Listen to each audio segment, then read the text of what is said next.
Today's episode is dedicated to family-owned businesses, their challenges, growth strategies, and enduring legacies. So we always look at that individually first, and then as we go through that, we notice there might be agreements that we need in place. As they're growing, they may need certain types of individual service. So if they need agreements, perhaps some legal components come into place.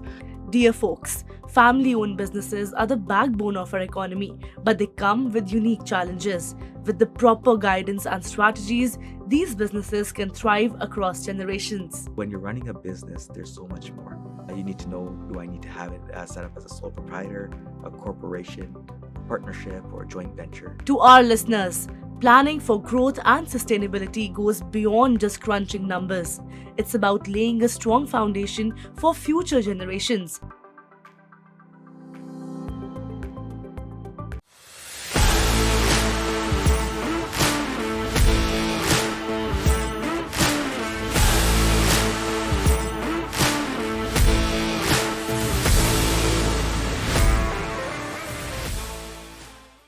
Welcome to the Canadian SME Small Business Podcast, where we empower small businesses with insights to help them grow, innovate, and thrive. I am your host, Kripa Anand, and today's episode is dedicated to family-owned businesses, their challenges, growth strategies, and enduring legacies. Joining us today is Nizam Shajani, a true consigliere to family-owned enterprises and partner at Shajani LLP. With expertise spanning accounting, tax, and law, Nizam has dedicated his entire career to guiding family businesses through strategic decisions, corporate reorganizations, and intergenerational wealth planning. With designations like CPA, CA, LL.M in tax, TEP, and an MBA in accounting and finance, Nizam's journey and expertise are incredibly inspiring. His multidisciplinary approach, vision, and strategic insights are precisely what family-owned businesses need to thrive and build legacies across generations. Welcome to the show, Nizam. How are you doing today? I'm doing good. Thanks for having me. It's our honor. So, to begin with, we have a lot of interesting topics today that we have in store. You've done so many different things. You've done business, you've done law, you've done taxation. What I wanted to ask you before we get into anything else is, what did you want to become growing up? I guess I wanted to be someone who can be appreciated for the advice that they give. I always Wow. enjoy being able to give advice. Like a It's guru. well taken. Yeah. Very much. Right. So whether that's in law or accounting or general business advice, just have that good feeling when you're able to give something that's well received. Right. It gets implemented. Right. It warms your heart. So Right. it's So, are you partial towards any one particular field, or are all of these your little babies? I find them all very much intertwined. I Mm-hmm. find it very much the same, Right. whether it's you're looking at accounting standards or accounting disclosures, Right. or if you're looking at the Tax Act, or if you're looking at advising on how to run your business. It Right. all seems to come together. It's very much part of advising a business owner Right. on how to succeed and achieve their goals. And I think that's what it's all about. And so goals are intertwined between various areas of practice. So for me, it's one practice, even though there seems to be many disciplines involved. Right. And we all know that you've solved so many cases where family is involved in the business, and I think they often overlap, and it's a very sensitive thing because emotions come into play and money comes into play, and I think both of these topics are really sensitive. So, what is your first approach to it? It's really to interview the family. Interview, first of all, the All right. main person running the Mm-hmm. organization. There sometimes are multiple people running the Right. organization as well, and get to really understand what their goals are. Mm-hmm.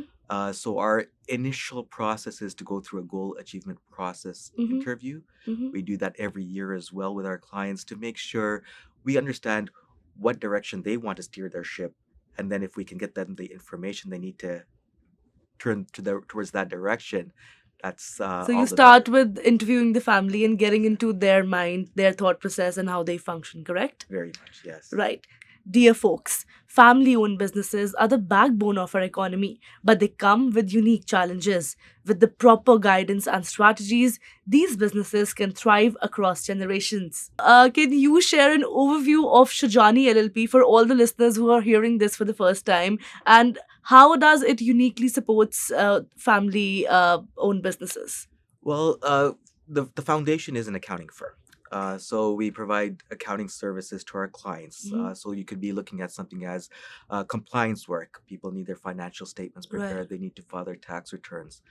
But as we're going through that process, it Mhm. teaches us a lot about that actual organization. Right. And for families themselves, they have unique goals. Yeah. Uh, uh, it's not the same as a large conglomerate necessarily, Right. right? A lot of them have those large conglomerate Yes. goals and visions, Yeah. but to get there through a family organization, there are a lot of nuances. There may be power struggles within the family. There may be tax issues in terms of looking at particular sections of the Tax Act that allow you and disallow you to split Right. income with your family. So we always look at that individually first, and then as we go through that, we notice there might be agreements that we need in place. As they're growing, they may need certain types of Right. individual service. So if they need agreements, perhaps some legal components come into place. They may need have ideas in terms of retirement or estate planning. Correct. So you Those plan everything areas, for them and you hand it out. very much, yes. Right. So I also come from a business family, right? So I understand the sensitivity, and there are so many things that often we don't even address them, but later they become a big issue, especially when business and money is involved. What are some common things that you see all around that is same in literally every case that comes around you? I'd say at the beginning, if you look at a enterprise starting out, especially a family-based business, Right. often they know how to do what they do in terms of they have customer base, they're trying to grow their customer base, they're trying to make a profit right off the bat. Right. What they sometimes don't always consider is the monthly reporting that they might want to see so that way they can make informed decisions, timely decisions. Right. What key performance indicators should they target to grow their customer base? What corporate structure should they have to be able Right. to move their funds around as they grow? And so there's a planning involved in there as well. And as you go through that planning, perhaps you have other shareholders come in, other family members, maybe outside the family as well. How do you protect your investment in that case? Right. So it's really comes from a advice standpoint, and they don't always know what questions to ask. So Right. I think as we go through our initial questionnaire, as we grow together, we're able to ask the right questions to help them achieve their goals. Right. I also think that one thing that I've observed in every business is family business, especially, is that they want to create a sense of legacy, right? How do you help those people realize that they first need to do that, and second, help them do that? So it's really trying to move away from maybe a job. They may have started a business just as a job for themselves if they Right. had no other prospects or if this was something that they were passionate about. And so really trying to move them from the job to more of a business itself Right. and then move from the business to an investment So this is a standpoint. mindset change It kind is of a thing. a mindset change, yeah, exactly. And so really getting them into that perspective. And then oftentimes, if they start this when they're in the younger years, they don't have a government pension or from a Right. larger organization. To have that conversation with them. What do you foresee in your retirement? What does that look like? What do you see about your estate and leaving your business behind either for your children or are you going to sell it? Depending on the outcome, their end result or their desires, the Right. planning around that changes as Right. well. So really try to get a structure in place that first of all meets their goals, and then bringing the right questions in place so that way they start thinking about it. So that way we can plan and put things in place earlier rather than when it's too late. This is very interesting. Navigating growth and succession is something that you guys uh, help people with, and sometimes they don't even realize that they need that kind of help, right? So you help them realize that. So for someone who is listening to you right now and wants to approach you, Can you just walk through the steps? How is the entire process going to be like? Is it emotionally taxing? Is it daunting? What does it take away from you? It really depends on the client. Okay. So I try not to get emotionally involved, Right. but to ask the right questions, because I think if we ask the right questions, we'll get certain results and certain answers. Right. Sometimes we try and interview family members separately because they don't always have the Do they same agree goals. like with that? Uh, they do. They agree to be interviewed separately. Mm-hmm. In terms of their responses to certain questions, they don't always align. So really getting Yes. the family to align their own vision, their own destinies is important as well. And so we look towards that. We'll bring up in discussions then as we bring the group back together where we want to achieve. But what we find is often at the beginning, someone's looking for, I need a financial statement, Right. either for the bank, I need a tax return to file my So the taxes. lack of transparency is what attracts them to you in the first place, right? Yeah. Yeah. Often it's not necessarily the lack of transparency, but not always understanding what they need from their accountant. Okay. I think the basic concept is a lot of the compliance work. I need a tax return. I need a financial statement, but accountants can do so much more. Right. Lawyers can do so much more. And so once you have all the right backgrounds, you're able to bring a team together and make sure that they get the best service possible from all their professional advisors. Wow, I'm invested in this now. Yeah. Can you tell me any live example of something, without taking any names, of course, something that happened and how you guys help them tailor the procedure? One client that comes to mind is a manufacturing firm. Mm-hmm. They had done phenomenally well throughout the years. They had started in the 80s. They had grown substantially, but they had now come to a point where they wanted to move their services outside of Canada. They wanted to So expand. they wanted to expand. Okay. And so what we were doing is setting up an organizational structure that made this feasible. Because if you're going from one jurisdiction to the other, there's additional reporting that's required. Right. A lot of other paperwork. There is. Yeah. And so that was a little bit daunting for them, but we were able to simplify that process for them Right. first. And as we took them through that process, the corporation flourished. It did well. Right. Then we moved away from just looking at compliance work to assisting their internal controllers. They had their own accounting team as well in place, Mhm. but they needed some direction. So we were able to give them that direction from a controllership CFO type level, so that way they were able to report accurately and timely, which was really important, so they could make timely decisions. As they moved forward with that, they noticed they weren't getting all the information they wanted. So we moved them more to looking at certain key performance indicators, Right. tracking those regularly, and letting them know when they were in line and when they were not. And then also looking at financial metrics and letting them know each month how this impacted their financials in terms of what they were financial metrics as they were progressing. So Right. this allowed them to make informed decisions Right. rather than the Because numbers always traditional. tell a story, right? Exactly, Yeah. exactly. And as that grew, and that did well, of course, the parents got older. They were looking at transitioning the business to their children. And so they had external shareholders. We had to help Wow. them negotiate some of the external shareholders out of the organization, so that way we could transfer the organization to their children. And Wow. we've done that successfully, and we were actually really proud of it because it was quite a large transaction.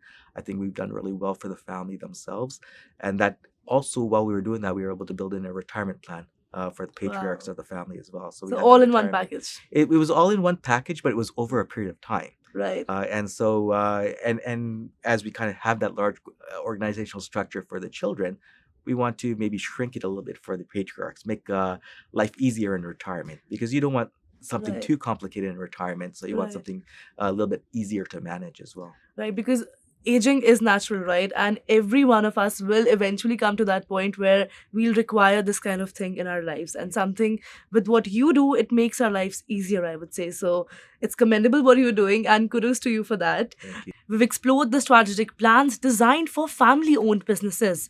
After the break, we'll delve into how Nizam's tax and wealth planning expertise creates lasting value for these enterprises. Hey, you think you know UPS? Yeah, that's us. Everybody knows that. You know what you didn't know? This. Okay, try to keep up. Ocean, us. Ground, rail, air, so us. Guess who? Us. Customs cleared, borders cleared, done. Us. You still with me? Wait for it. Boom. Us. Intelligent, automated, fulfillment. Us. Yep, healthcare too. Digital your thing? Yeah, well, book it, ship it, track it. You feeling me yet? Yep, that's all us. That's all UPS.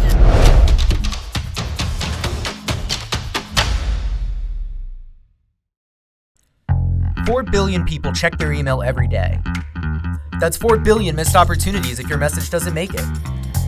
To reach your customer's inbox, you need a winning strategy. And Constant Contact delivers. Literally, over 97% deliverability.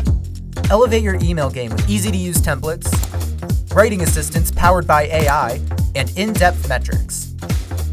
Ensuring your email is flawless, delivered, and read. Constant Contact delivers. Give it a try.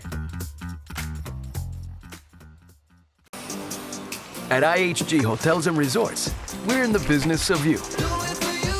We're here to help you plug in, Connect and recharge. make an impression, and meet with confidence. With 19 brands built for business, your business gets even more rewarding. With an award-winning loyalty program at 6,000 IHG hotels and resorts worldwide. Welcome back. Let's continue our conversation with Nizam Shajani and uncover the role of tax and wealth planning in securing a lasting legacy for family businesses. Now, let's talk about peak performance plans. Yes. Can you just quickly share your top four or five peak performance plans and how do they work? Okay, so it goes very much in terms of how we've helped a lot of organizations in the past. So when we came up with this, the peak performance plans, we're trying to look at the journey of an organization. Right. And so we start off with the first part is the foundational plan. Okay. That's really looking at the compliance work. Sometimes people are in a limited budget. They just want the compliance Right. work and that's it. So we're looking at financial statements. We're looking at tax filings, GST filings. At the end of the year, you might have some T-slips. So that's all in the foundational plan. Got it. Then we look at the growth plan, where you might want regular financial reporting. So we often use technologies and bank feeds and credit card feeds into your bookkeeping software. So that way, a lot of that is automated. So that way, there's little areas that we can tweak every month. So that way, you have timely information at your fingertips. And you can make informed decisions that way. So that's the growth plan. Once we move above from the growth plan, we're looking at what do those monthly or quarterly reporting mean? What does it mean to you? So we help interpret that. It's a bunch of numbers often to our clients. And so what we do is we look at the financial metrics they may want to meet for their growth. We also look at other key performance indicators that are unique to their organization. Got it. And so we measure that regularly, report back, and then we can also advise in terms of if they're on target for their goals or if they need to change things around a little bit, whether there's an external reporting that they need to do or whether it's responding to the external environment. Right. This will help them stay on track towards their goals as well. Nice. So it's financial growth interpretation. And the fourth one is? And the fourth one is our legacy plan. Legacy plan. And so the legacy plan looks at the retirement and estate planning for the family business Right. as well. So we ask the client what their retirement looks like, how much funding they need in their retirement. What do they imagine? Everybody has different spending habits, Right. but then we kind of bring it into a little bit of a realistic area as well in terms of you want to have some saved up for perhaps medical care, hospice care, things like that. Emergency fund. Yeah. Exactly. And Right. then we also look at the transfer of the organization. Do they want to sell the business? Is that their key? Got Do their children want to take over? Yeah.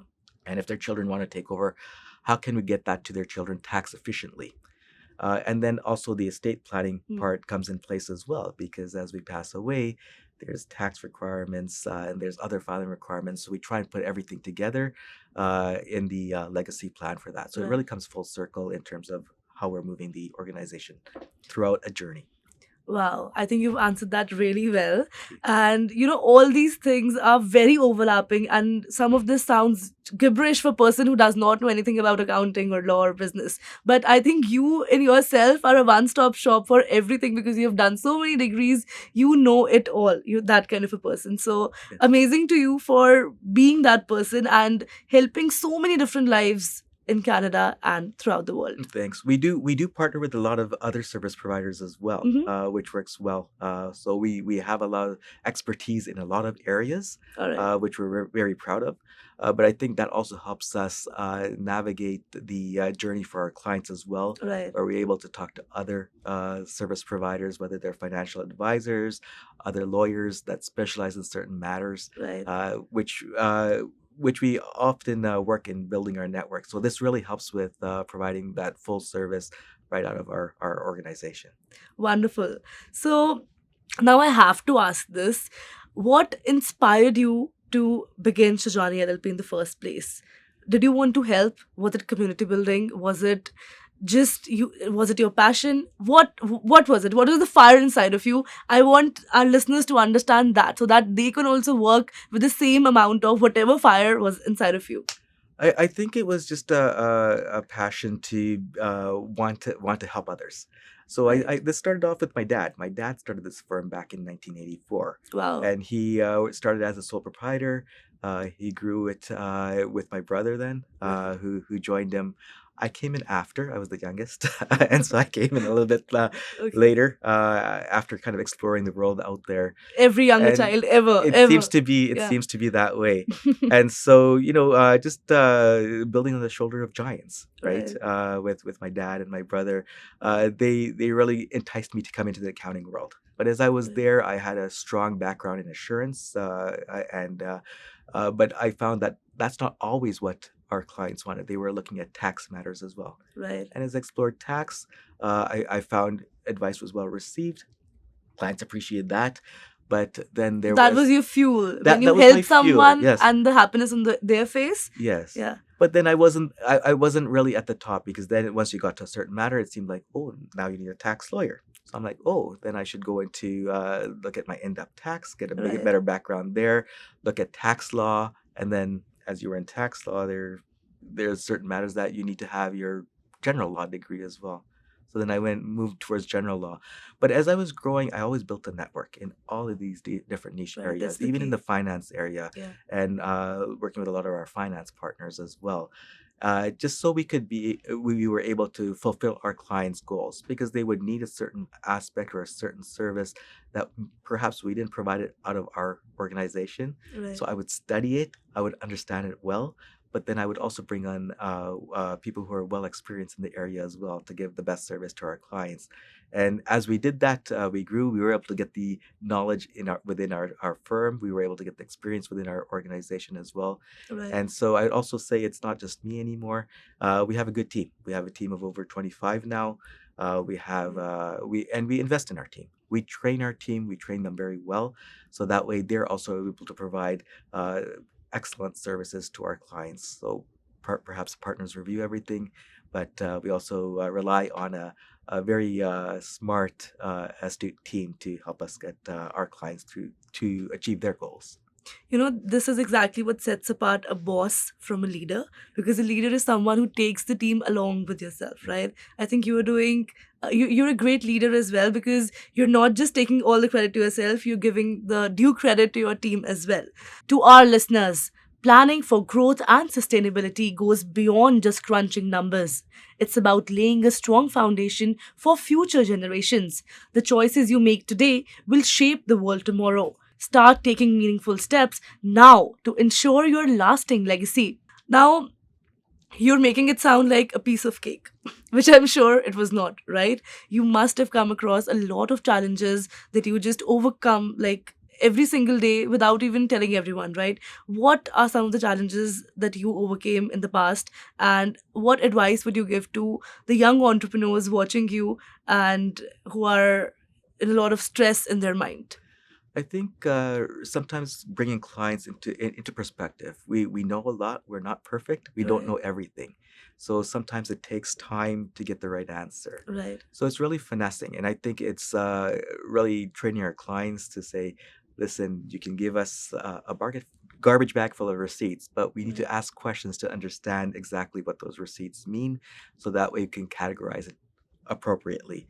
If we don't get those answers, then I Right. think one of our learnings has been we need to also train our clients so that they can organize things for us in a certain way, so that way we can provide them a better service. And really just explaining that to them as to why we're doing that, why we're asking the questions, so Right. that way we can get the best service for them. We're able to save them on taxes. We're able to Right. structure their organization in a way that meets their goals. And and as I think as long as they understand that we're there for their best interest, and that's why we want things done a certain way, I think they're very responsive to that. Right. So a challenge has always been To bring your to bring clients our to the same clients page, right? exactly. Yeah. Understandable. I think with the kind of genre of business this is is there any other challenge except this that you came across? There's always challenges. It seems to be Right. a daily thing for an organization like ours, Exactly. is Yeah. because our clients come with challenges. They Right. come with challenges and they want us to solve those challenges. Right. We know if they were easy, they wouldn't need to come to us, and so Right. we have to appreciate that. And so it's just trying to find the right answer in terms of doing the right research, Right. asking the right questions, and then bringing the right team members onto a certain file, Yes, just to that is make sure exactly that very works well. important as well. Yes. Yeah. You need to have the right kind of vibe to address such sensitive matters at hand. Yeah. All right. So now let's talk about effective tax planning and wealth management. How crucial is it, first of all, for any family? I think for a family-based enterprise, it's very important. Right. It seems to be tax, if it's not done correctly, it's actually your biggest expense Right. for a lot of organizations, and that shouldn't necessarily be the case.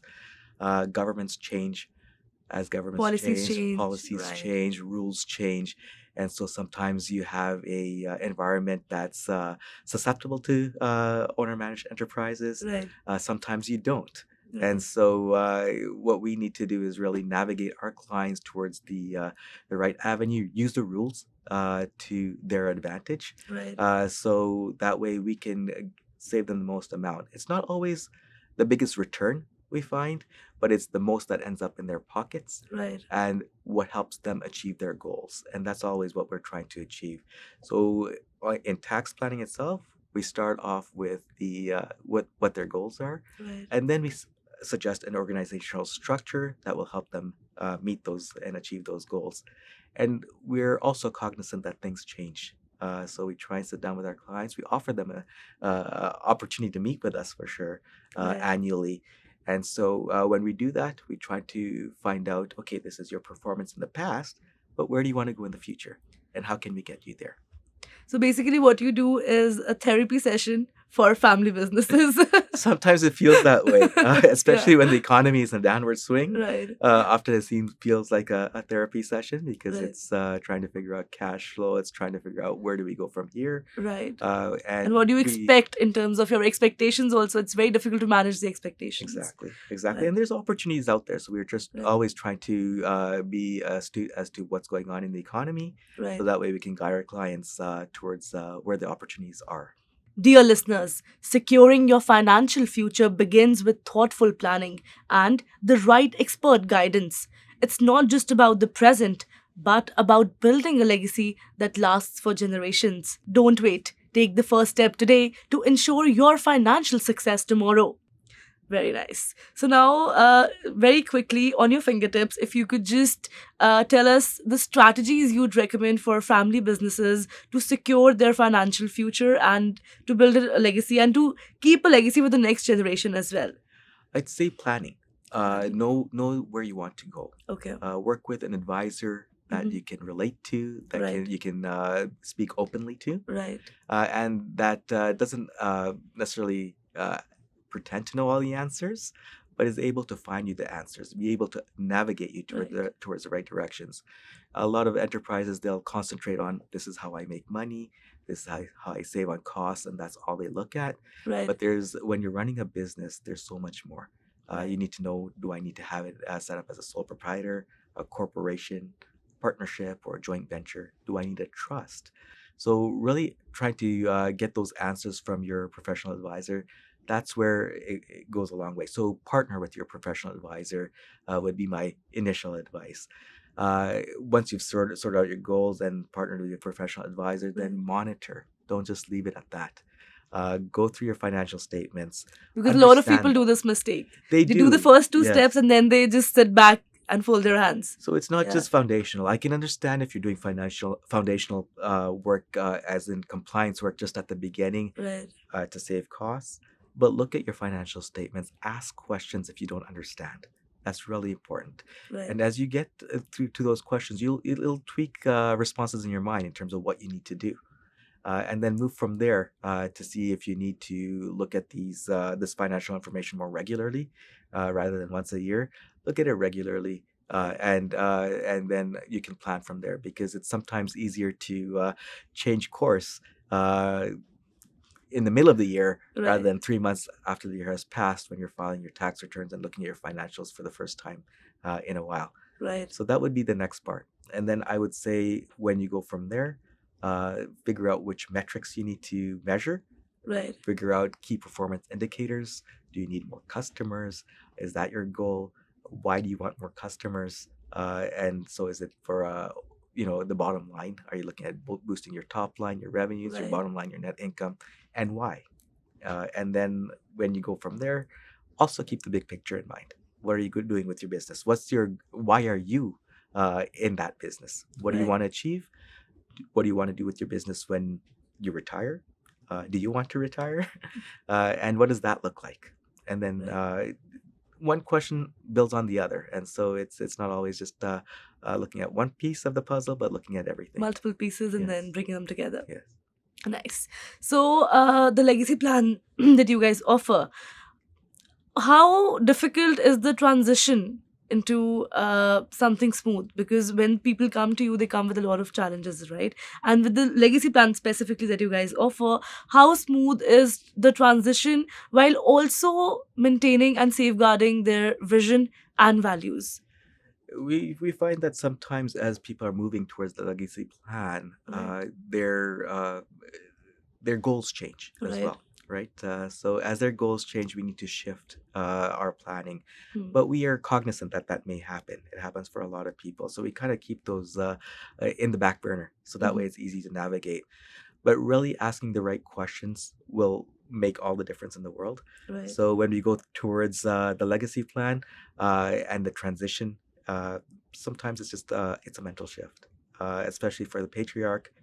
We put plans together. There's a number that we've done where we put the plans together. It's ready to execute, and they're just not ready to sign to execute, just because now they're realizing, well, I'm transitioning my organization to someone else, to my children or my grandchildren in some cases, and what do I do with my time? Where is my role? And we try and keep them, keep an active role for them from time to time, but they can see that they're aging, and it's just getting in.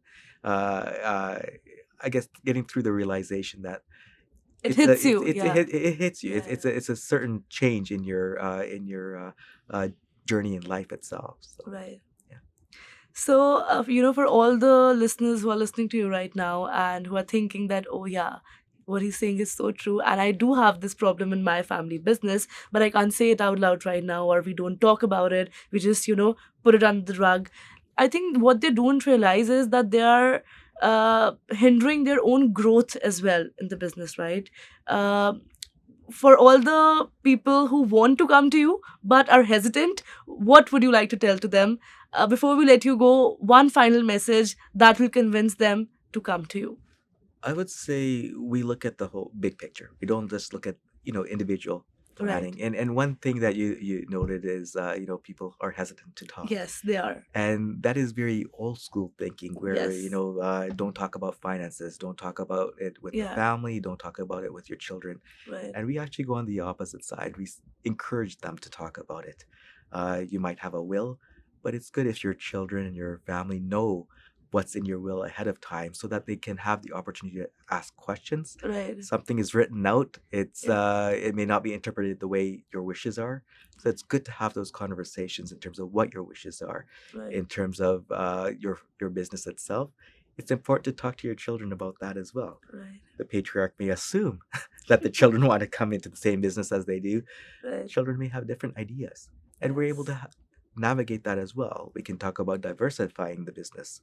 We can talk about different avenues of the business, Right. and the business itself. I mean, if the business is selling a service or a product that is outdated, perhaps it's a good time to transition out of that as well. So we're Right. able to do that as well. So I would say, in terms of why you would come to us, I'd say because we are easy to deal with. Exactly. We understand budgets. We understand that you may not need all our services at the initial stage, Right. but we'll grow with you, and we'll always ask you those questions so that way, at least it's in your mind. It's a and so- battle that people are often afraid to deal with themselves, but I think you make the entire process very easy and very smooth. Thank you. Right. So if you want to make your life easier, you know the guy. All right. Thank you so very much for all of this. And I'm sure we learned a lot. We got inspired from you, and we're looking forward to many more such conversations. And thank you so much for coming here today. It's a pleasure. Thanks for having me. Today's conversation with Nizam Shajani was filled with insights on navigating challenges, building sustainable businesses, and securing legacies for future generations. A special thank you to Nizam for his invaluable guidance. We'd also like to thank our sponsors, RBC, UPS, Constant Contact, IHG Hotels and Resorts, and Google for making this podcast possible. For more expert insights and inspiring stories, visit CanadianSME.ca and subscribe to the Canadian SME Small Business magazine.